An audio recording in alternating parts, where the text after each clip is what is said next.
এই গরমকাল এলেই আমাদের বাজারে বিভিন্ন রকম ফলের সমাহার ঘটে। সেখানে আম, জাম, লিচু, কলা, তার সঙ্গে আঙুর, সমস্ত ফলগুলোই এখন বাজারে অ্যাভেলেবেল।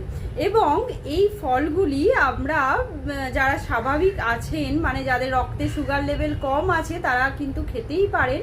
কিন্তু একটু চেষ্টা করবেন, যাদের ডায়াবেটিস আছে তারা এই আম, কলা, লিচু, তারপরে আপনাদের আঙুর, এই সমস্ত ফলগুলি থেকে একটু বিরত থাকার। যেদিন একটু ইচ্ছা গেল খেলেন, কিন্তু পোর্শন ভাগ করে খাবেন।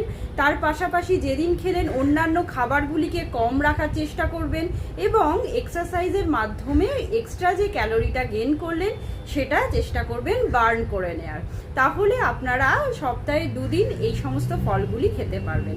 আপনাদের জন্য যে যে ফলগুলি দরকার বা উপকারী সেইগুলোর মধ্যে আপনারা জাম খেতে পারেন, জামরুল খেতে পারেন, পেয়ারা খেতে পারেন, শশা খেতে পারেন, আপেল খেতে পারেন।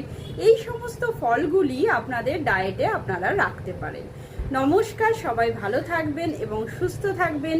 এই গরমে যে সমস্ত ফলগুলি বাজারে অ্যাভেলেবেল সেগুলো এনজয় করবেন, কিন্তু পোর্শন ওয়াইজ ভাগ করে। নমস্কার।